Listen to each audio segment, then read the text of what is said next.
Gloria a Dios. Muy bien. Primera de Pedro, capítulo 4, versículo 10 en adelante. Si es usted tan amable, hermano. Primera de Pedro, capítulo 4, versículo 10. Ahora, precisamente, hermanos, esta porción de las Escrituras, yo la utilizo mucho cuando estoy ministrando a líderes. Siempre que viajo, siempre tratan de darme algún lugar extra en reuniones de conferencias o de iglesias para hablar a liderazgo. Entonces, este versículo es bien interesante, hermanos, lo uso bastante para enseñar al liderazgo. Y vamos a leerlo. Primera de Pedro, capítulo 4, versículo 10 al 11. ¿Ya lo tienen, santos? Dice la Escritura, cada uno, así dice, cada uno, ¿verdad?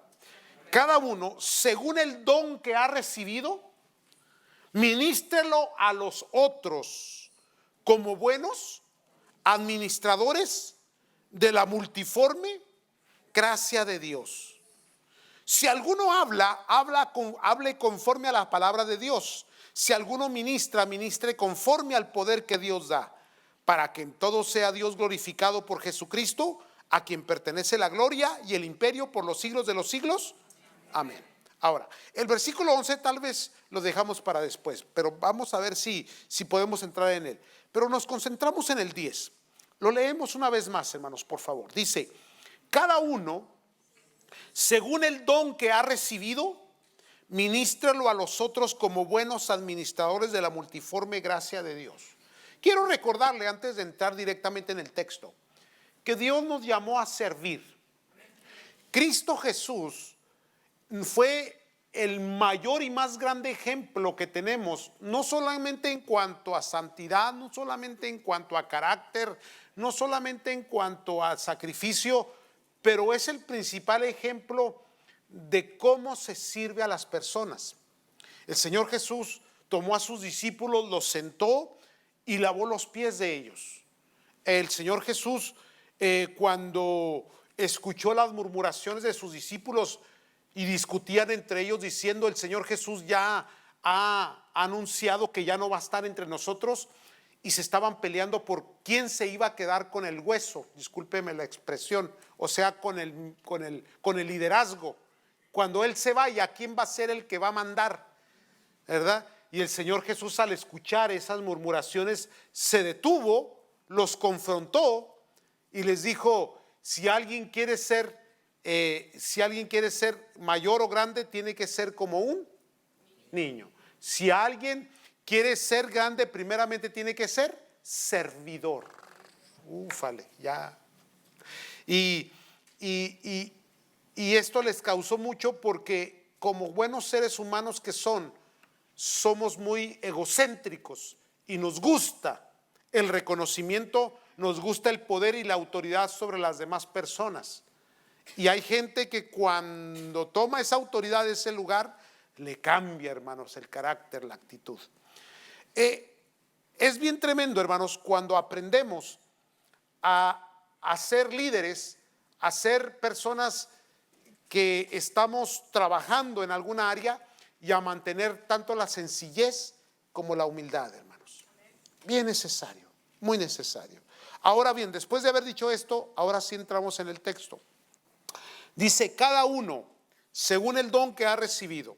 Cuando dice cada uno, quiere decir, hermanos, que no hay persona que no haya recibido a Cristo que no tenga un don de Dios. Todos tienen un don de Dios. Nadie ha sido llamado a mantenerse inerte, a mantenerse sin hacer nada, hermanos. Ahora, ¿por qué Dios nos pone trabajo en la obra suya? Nos pone trabajo porque el trabajo para mucha gente es una maldición.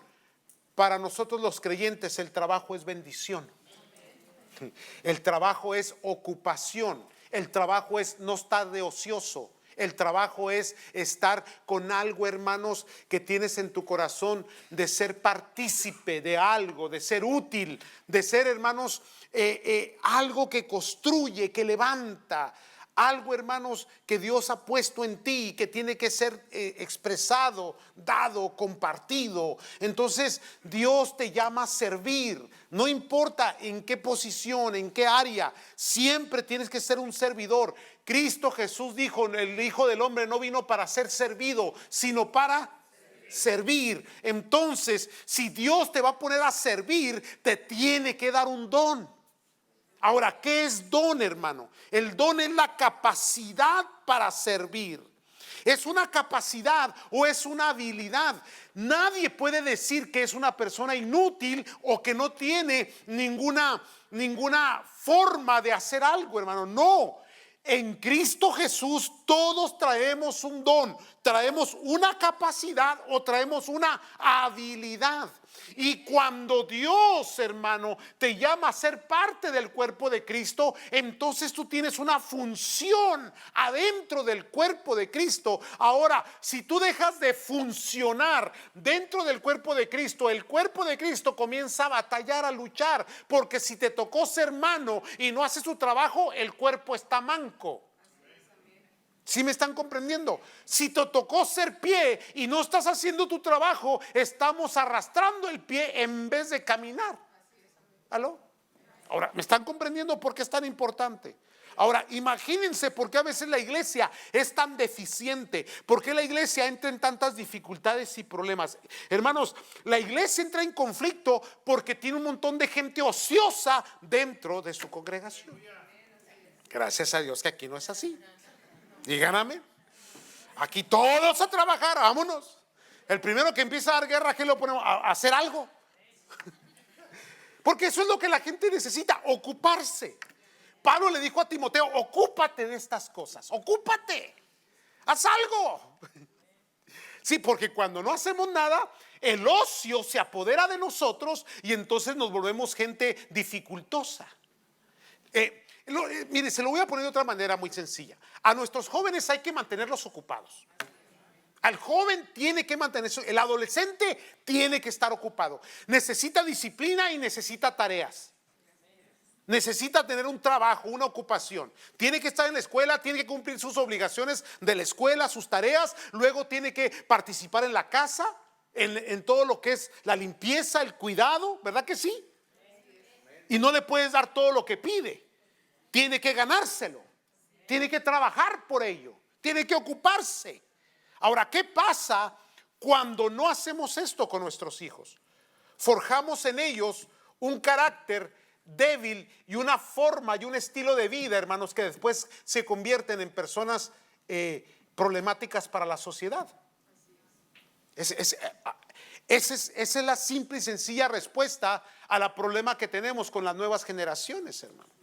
Que los hemos soltado, y no es que ellos sean flojos o perezosos, discúlpeme la palabra, no es que sean perezosos, es que nosotros provocamos la pereza en ellos. Pero a la persona, al niño, al joven, si lo instruyes, si lo enseñas, el ser humano por naturaleza le gusta sentirse útil, le gusta sentirse en ocupación, le gusta ser productivo. Y se siente uno bien cuando alguien es productivo.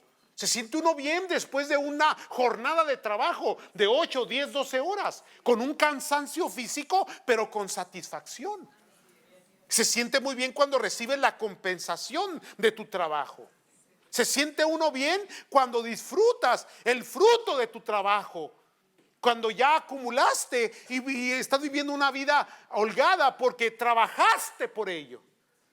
¿Me están comprendiendo, hermanos? Entonces es tan importante la ocupación, el trabajo, tanto en el área material, en el área económica, como en el área espiritual. Dios no quiere gente perezosa. Díganme todos los perezosos. ¿Ok? No vinieron, ¿verdad? Pues por eso son perezosos, porque no vienen, pues, no les dan ganas.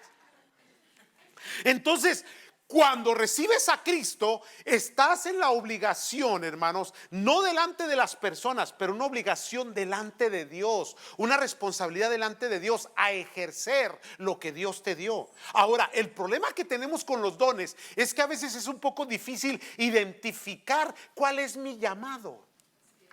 ¿Cuál es mi llamado? ¿Por qué, hermano? Mire, yo creo esto, ahí le va. Escuchen lo que le voy a decir, pues está tremendo esto, Yo no creo que las personas sean malas en la iglesia, porque hay veces que hay gente que tiene malas experiencias en la iglesia, ¿no? Porque alguien, por el carácter de alguien, el comportamiento de alguien, no. Lo que pasa es que están mal ubicadas. Déjese lo explico de otra manera. Esto lo acabo de explicar el sábado en una iglesia, en la iglesia donde presenté el templo, y les dije esto. Es, por ejemplo, cuando viene alguien que es muy expresivo o es muy, ¿cuál es la palabra cuando alguien es más hacia afuera que hacia adentro? Ayúdenme. ¿Cómo? Extrovertido. Ahora, un extrovertido no lo puedes poner a veces a lidiar con ciertas cosas que necesitan pasividad. Por ejemplo, traemos al pasivo, un introvertido, y lo ponemos aquí arriba en el púlpito. Y se sube y dice: amados hermanos, Dios los bendiga. Vamos a abrir el culto el día de hoy. ¿Cuántos están contentos? Miren, no ha llegado nadie, pero donde están 2 o 3 en su nombre, ahí está el Señor. No, ya mató todo el culto.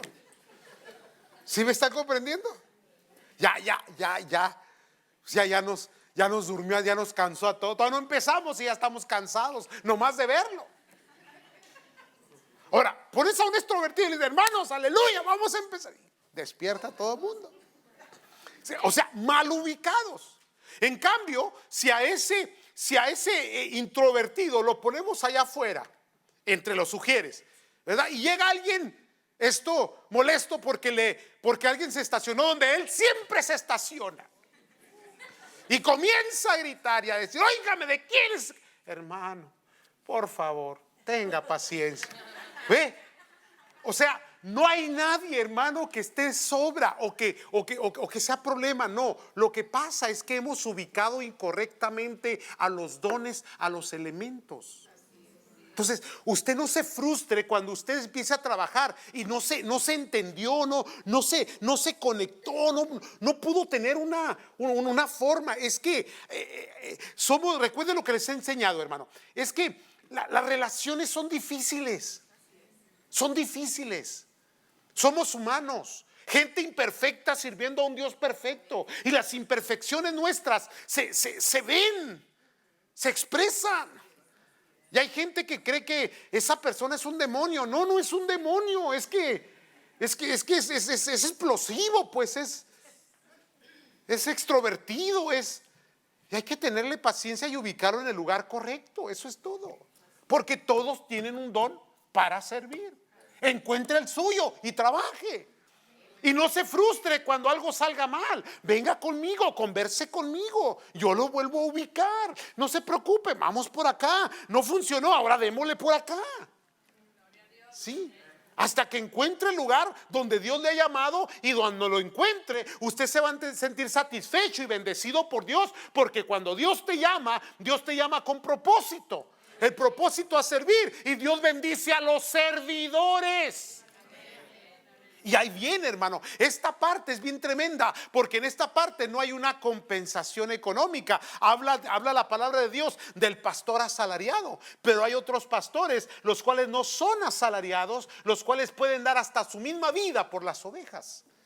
Cuando das una forma sacrificial de servicio, hermano, Dios te bendice, Dios compensa, Dios te prospera, Dios guarda tu economía, Dios te abre puertas que no puedes, hermano, a veces entenderlas de una manera lógica. Porque Dios cuida sus negocios. A Dios le importa su iglesia, su cuerpo. A Dios le importa las almas. Y cuando tú eres participante de ese movimiento de Dios, Dios cuida los suyos y los bendice y los prospera.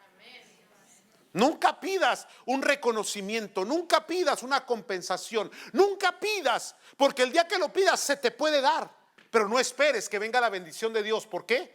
Porque ya se te compensó por tu trabajo. ¿Me están entendiendo, hermanos? Así que está bien. Eres sugiere y quieres cobrar, pues te pagamos. O cuando el predicador me llama, ¿verdad? Y me dice: hermano, quiero estar ahí en su iglesia. Ok, hermano, véngase, pero necesito que me junte tanta ofrenda. Está bien, se la pago. ¿Cuánto quiere? $2,000, $3,000. Perfecto, se los damos. Pero eso sí, quiero unas 15 personas salvas. Quiero unos 4 o 5 paralíticos que sean levantados. Y le voy a traer un muerto para que lo resucite. Y si usted cumple eso, yo le cumplo lo demás. El evangelio no se vende, hermanos. Nunca, nunca, nunca, en ninguna forma, ni en ninguna manera. Y la iglesia no está para sacarle dinero a la gente, nunca, hermano. La iglesia es para predicar el evangelio. Después de cada servicio se levanta una ofrenda voluntaria, ¿verdad? Ya el miembro ya sabe, ya entiende lo que es el diezmo y lo que es la ofrenda. No hay necesidad de estarle sacudiendo a la gente y agarrándole los pies y sacudiéndolos así para ver qué le sacamos. ¿Estamos entendiendo? Porque cuando ejercitamos los dones, los ejercitamos en amor, por amor, sí, por servicio, porque amamos las almas. Amén, santos. Sí. Entonces dice, cada uno, según el don que ha recibido, ¿qué tiene que hacer con él? Ministrarlo a otros. Ahora, quiere decir lo que acabamos de leer en esta porción de la escritura, que lo que tú tienes, lo que Dios te ha dado, es para que bendigas a otro. Ahora la pregunta es, ¿a cuántas personas tú has bendecido? ¿O estás bendiciendo? ¿Verdad que sí? ¿Dónde está el don? Pues ministrelo a otro. Ahora, la palabra ministrar, hermanos, obviamente tiene muchas connotaciones, pero vamos a juntarnos con la otra, porque dice, ministrelo a otros como buenos administradores. Entonces, ministrar, administrar. ¿Sí lo está mirando ahí en el texto? De la multiforme gracia de Dios. Dejemos a un lado la multiforme, ahorita vamos a ella, a la gracia de Dios. Quedémonos en ministrar, administrar. Esta palabra administrar, ministrar, hermano, se trata de conducir, gobernar, dirigir, pero también significa ser organizado, organizar, suministrar, proporcionar, distribuir. De ahí se deriva en el griego original la palabra economía, econos, de donde también se deriva la palabra diácono. O sea, hay una derivación de palabras que vienen en conjunto. ¿Por qué? Porque diácono es esclavo, pero diácono también significa servidor, un servidor administrador. ¿Me están siguiendo? En el Antiguo Testamento, o más bien en la cultura judía, la esclavitud es muy diferente a como nosotros la interpretamos. Pablo dijo, cuando escribe las cartas, esclavo de Jesucristo. Ahora, pensamos en esclavo, una persona con cadenas. Pensamos en esclavo, una persona que trabaja 20 horas diarias y duerme 4. No. Hay un tipo de esclavitud que va a ese extremo. Pero por ejemplo, Abraham tenía un esclavo, pero era más bien su siervo. Ahora, ¿de qué tipo de calidad de esclavitud estamos hablando ahí? Le voy a decir cómo. Cuando Abraham está orando a Dios por el hijo, le dice, ¿quién va a heredar todo lo que tengo? Ahora, ¿cuánto tenía Abraham? Dice que era muy rico, tenía mucha abundancia. Ahora, ¿a quién le iba a tocar todo lo que él tenía? Le dijo, el único que va a heredar lo que tengo es mi siervo, Eliezer. ¿Eliezer se llama? Sí, corríjame, sí, porque a veces cuando llegue a mi edad me va a entender. Eliezer. Entonces, imagínese, él era el esclavo. ¿Qué quiere decir? Que los esclavos no es como se interpreta, es un administrador. ¿Estamos entendiendo? Entonces, esa palabra econos, economía, que se combina con diáconos, que se combina con lo que es la administración, el servicio, tiene que ver, hermanos, con que nosotros, Dios nos da algo y nosotros lo movemos, lo multiplicamos, lo ejercitamos. Otro ejemplo muy claro, después de entender que no eres un esclavo de un dulos, de remero, adentro de un barco, nomás remando, no, sino alguien que está multiplicando las cosas. Entonces podemos pasar al siguiente ejemplo. aquella persona, aquel hombre rico que se fue muy lejos y repartió sus bienes, dándole a una persona 10 talentos, a otra 5 y a otra 1. Ahí se pueden reflejar muy bien los dones. ¿Qué hizo el que tenía 10? Fue y los ¿qué? Los multiplicó, los administró. ¿Qué fue el que hizo? El que tenía 5 fue y los administró. El que tenía 1, ¿qué hizo? Fue y lo enterró. Por pereza, por lo que usted quiera, por ineptitud, y Dios no quiere eso. Todo lo que Dios nos da, Él espera que lo ejercitemos, que lo practiquemos, que lo compartamos. Entonces, eso es lo que significa ser un administrador del don que Dios te dio. Dios te da el don, y ahora que yo tengo ese don, que lo he identificado, tengo que ponerlo a funcionar, a trabajar, a producir. Somos gente productiva, trabajadora, esforzada, inteligentes, sabios, cuidadosos con lo que Dios nos da. Porque nada de lo que tenemos somos dueños de ellos. No eres dueño de nada, absolutamente nada de lo que tienes. Ni el carro que manejas, aunque el título sea tu nombre y del banco. Nada es tuyo. ¿Por qué? Porque cuando te mueras, nada te vas a llevar. Ahora, ¿se acuerda de Lincoln? La marca Lincoln, del Mercury Lincoln. Había un anuncio allá en los 80s, 90s, en donde estaba la viuda llorando porque se había muerto el viejo. ¿Y cuál era el último deseo del viejito? Que lo enterraran en su Lincoln. Y luego lo iban bajando en su Lincoln así. ¿No se acuerdan? No, es que eso es de ya de los 80s, hermano, cuando yo era joven. Ese anuncio causó mucha controversia, ¿verdad? Porque la viuda, que era muy joven, estaba llorando, no por el viejo que se murió, sino porque se llevó el Lincoln a la tumba. Ahora, ¿usted cree que lo disfrutaba? No. Entonces, todo lo que tenemos y lo que somos es prestado. Familia, los hijos. Se administra la vida de los hijos, el carácter de los hijos, de nuestros jóvenes, la economía, el fruto de tu trabajo. Todo eso, todo tiene que ver con administración. Dios te da algo, ¿y qué haces con ello? Lo desperdicias, lo tiras, te vuelves una persona no inepta y lo descuidas. Nada de eso, hermano. La vida es una nada más, y hay que cuidarla. La salud que Dios te dio, te la dio para que la cuides. Tienes que administrarla correctamente. ¿Aló? Vayan al doctor, varones. ¿No quieren ir al doctor? ¿Verdad que no? Créame, ya una vez después de los 40, más vale que vayas al doctor. Después, cuando estés muriendo, no estés ahí quejándote. Vas a llegar allá y te va a preguntar Dios: ¿y tú qué estás haciendo aquí? No, señor, pues que tú me hiciste diabético. No, usted se hizo solo. Administración de los alimentos, administración de nuestro tiempo, el descanso, el trabajo, la familia. Las mismas horas que usted tiene las tengo yo.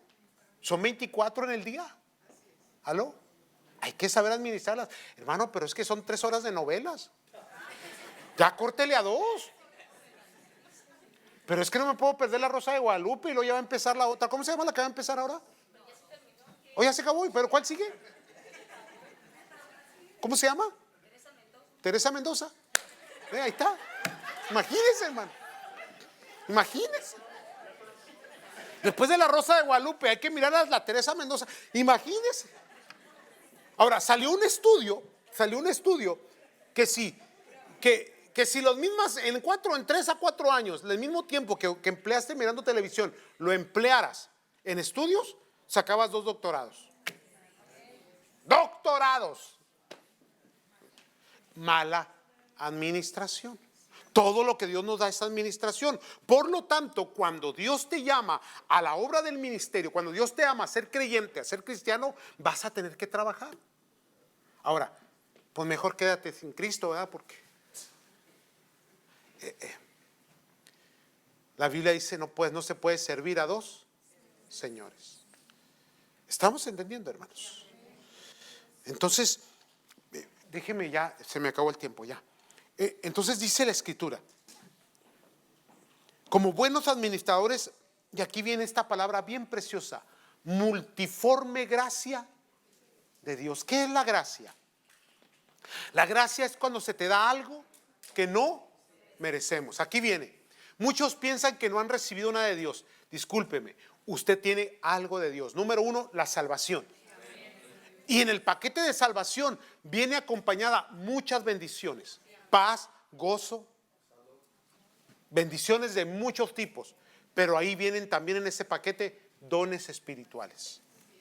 Hay que sacarlos. ¿Por qué? Porque son dones de gracia.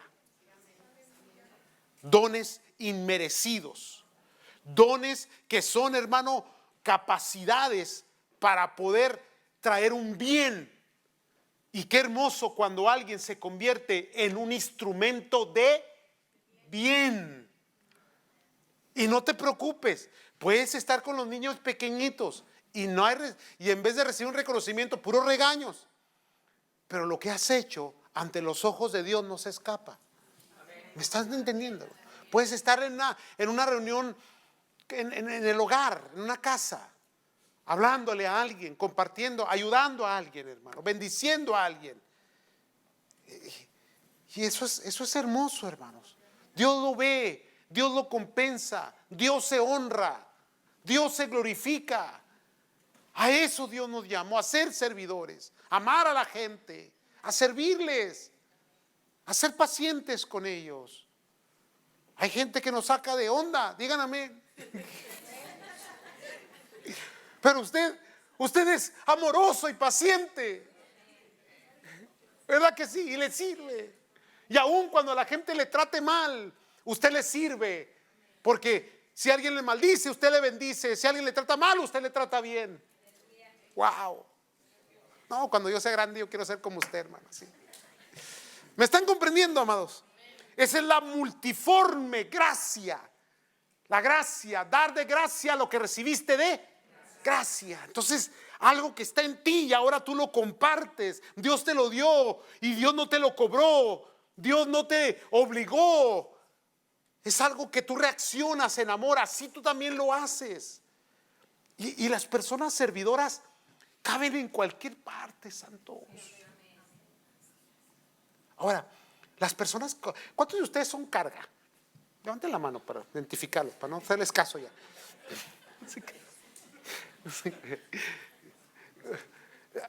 Las personas bromosas que son carga, ¿verdad? Limitan la capacidad de la iglesia porque absorben bendiciones, dones, consumen y no aportan. El poder de la iglesia está en que todos sus miembros sean aportadores. Una de las razones por qué yo puedo hacer lo que hago en misiones y viajar tanto y hacer todo lo que hago es porque tengo una iglesia servidora. ¿Sí me están comprendiendo? Porque fueron enseñados a servir, a amar. Haga su trabajo. Habrá quien no lo hace, pero a usted qué le importa. Usted haga lo suyo. Sí, porque regularmente llegamos a esa conclusión, ¿no? ¿Y por qué yo sí y él no? Bueno, porque usted es obediente y él no. Porque usted es de Dios y este es del diablo. Bueno, no, es lo que dijo el Señor, ¿no? El Señor Jesús les dijo, le dijo a los fariseos, a los de su iglesia, los de su congregación, a donde él iba, a su iglesia donde él iba, les dijo, ustedes son hijos de vuestro padre el diablo. Imagínense, santo Dios. Imagínense que Dios le diga a usted que usted es hijo del diablo. Amados de Dios, amados del Señor, entendamos esto, sirvamos al Señor, encontremos nuestro lugar. Ahora, quiero terminar con esto, lo voy a dejar ahí, después continuamos el siguiente miércoles. Un carácter de la iglesia que nosotros tenemos. Yo he viajado mucho, he estado en muchas congregaciones, en muchas iglesias, conozco muchos pastores, tanto aquí en el sur de California como en diferentes lugares de Latinoamérica. Y en la mayoría de las iglesias yo he encontrado un problema. El problema de las mafias.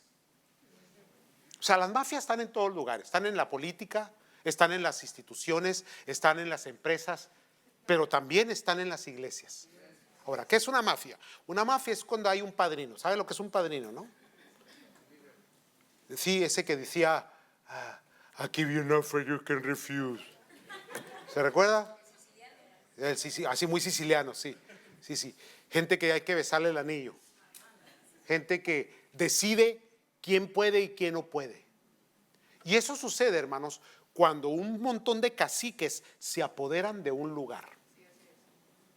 Ahora, yo identifiqué eso hace muchos años y no lo permití.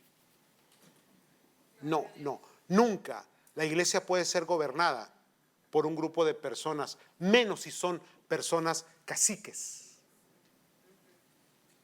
Es gobernada por el Espíritu Santo, porque el Espíritu Santo es el que da los dones y es el que impulsa, el que invita. Entonces, un carácter de la iglesia es que la iglesia siempre va a abrir oportunidades, siempre va a tener expansión.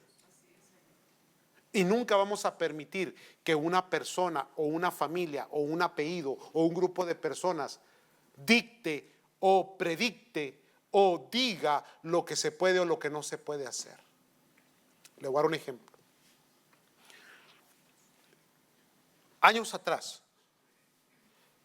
yo tenía varios tesoreros en la iglesia. Y cuando llegaba con los tesoreros le decía, hermano, ahora hay que hacer esto. Me decía, no, pastor, porque no hay. Oiga, yo me cansé de escuchar ese no hay. Vamos a hacerlo. Ahora, yo estoy trabajando secularmente. Yo no estoy recibiendo ninguna compensación monetaria. Simple y sencillamente yo estaba entendiendo que esto se mueve por fe. Y que se tiene que trabajar y que en el paso de fe Dios prospera, Dios suple. Dios hace los milagros. Pero el tesorero obviamente estaba en una lógica humanista, ¿no? Una lógica de que 2 por 2 son 4, porque para mí 2 por 2 son 24. ¿Cuántos me están entendiendo?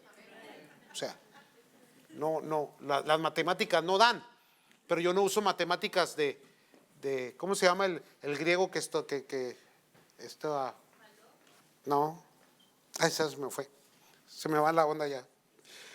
Son matemáticas espirituales divinas, donde Dios multiplica. Al Señor Jesús se le dieron 5 panes, 2 peces, y le dio de comer a. ¿Sí? Entonces, cuando una persona con una lógica humanista se apodera, se deja de tener fe. Y por eso los logros de la iglesia, y la iglesia tiene lo que tiene y es lo que es, porque se le creyó a los milagros y a lo sobrenatural. ¿Me están comprendiendo, santos?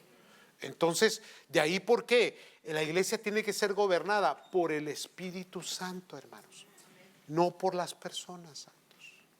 Nunca quiera apoderarse de algo y decir aquí yo soy el mero machuchán. No, olvídese de esas cosas. ¿Ok? Se le acabó ahora usted es un servidor. No, pero que yo soy de Chihuahua, será de donde sea. Olvídese. No, pero que cállese. No, pero que va a haber, usted no va a ver nada. Cierre iba a decirle cierre el pico, pero se ve muy feo. Cállese y sirva. Cuando aprendemos así, hermanos, entonces la bendición de Dios está sobre nosotros. Le dije que iba a terminar, ¿verdad? Dale, va el último. Lo que se hace en privado se compensa en público. Tu oración, tu comunión con Dios, tu servicio. Usted sírvale al Señor aun cuando nadie lo está viendo y Dios lo va a honrar en público. Amén. Usted sea fiel en la intimidad, en lo extrovertido, será bendecido por Dios. ¿Sale? ¿Les cayó el 20? ¿Sí? ¿Dicen amén los servidores? Con humildad, con nobleza, con sencillez, con sumisión, calladitos, alabando al Señor, no quejándonos, no desesperándonos, no irritándonos, no tirando pleito. ¿Qué pasó hoy? Echándole ganas. ¿Sí? Teniendo paciencia los unos para con los otros, amando a los hermanos, amando al pastor, por difícil que sea. ¿Sí? Ándele pues. Entonces lo vamos a dejarla ahí y vamos a pasar a la cena del Señor. ¿Dicen amén? Pónganse de pie, por favor.